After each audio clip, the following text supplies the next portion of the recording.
Be ready. 15 seconds.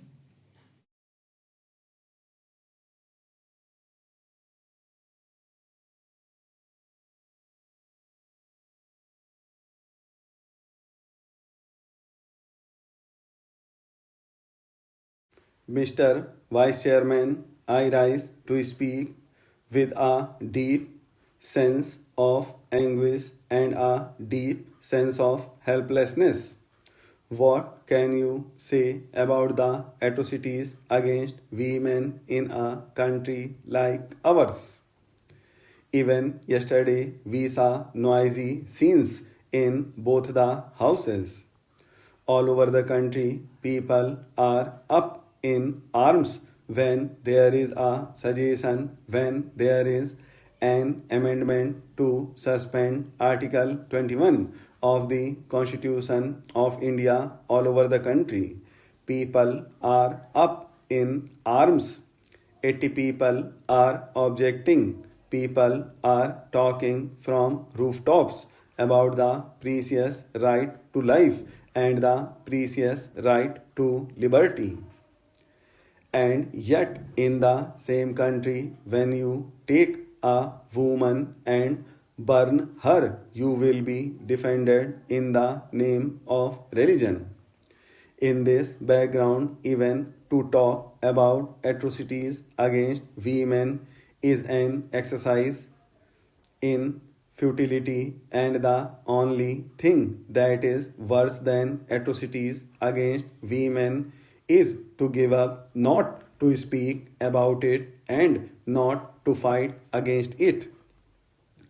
And, sir, this is the only reason why I am here today, at least to show that as far as women are concerned, however helpless we may be, however hopeless we may be, and however much the people may refuse to look at the problems, we will still fight till the last, till the end to protect our own rights because we know for sure that nobody else is going to protect our rights. Sir, I also want to express my anguish over the speeches that were made just before me.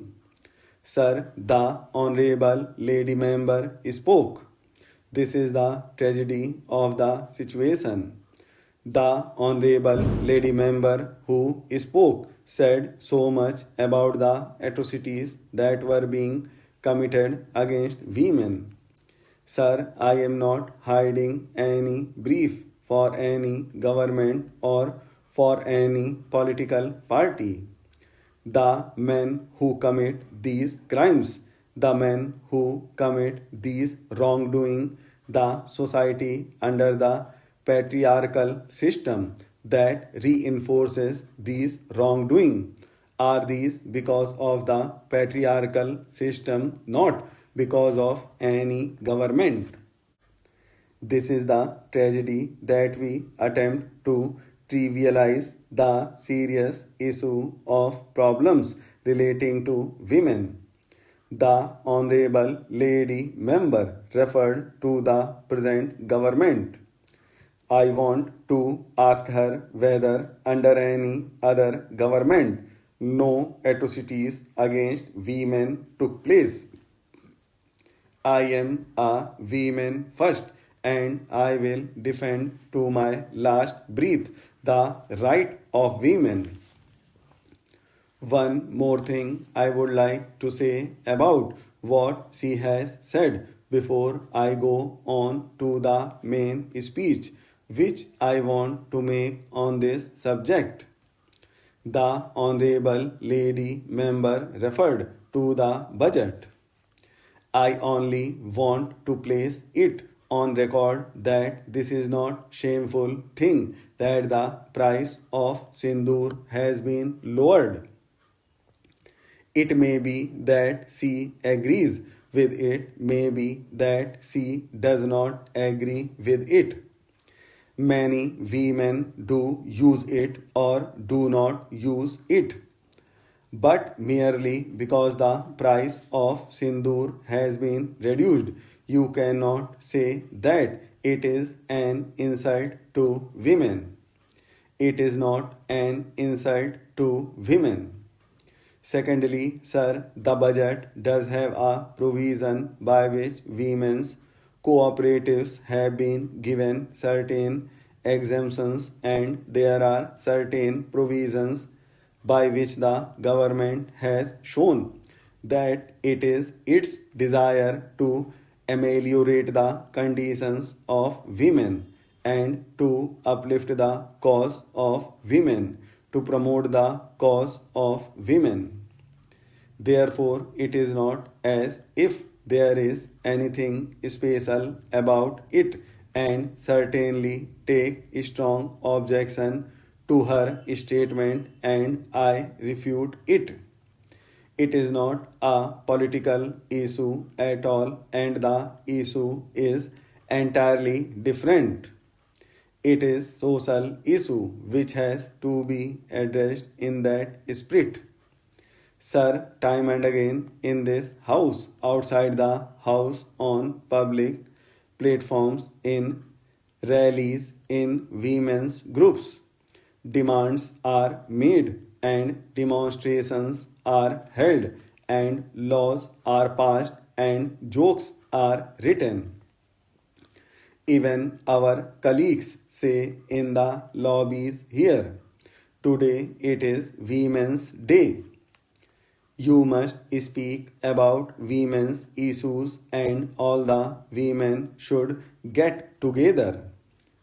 But the tragedy is that nothing has been done and the situation remains just the same, and there is absolutely no amelioration of any kind of the lot of women. Sir, the first point I wish to make very specifically is that we have so much of legislation, and in fact, there is an abundance and overabundance of legislation. But all this legislation is only on paper. I say this because as long as there is no implementation, as long as there is no effective implementation of this legislation, as long as you do not bridge the gap between the government and the people, between the legislature and the people, all this legislation is not worthy the paper that it is written upon. I want to quote only a very simple example. These laws are followed more in their breach than in their observance. This popular observation on need to be changed in context to social harmony in the society in times to came here.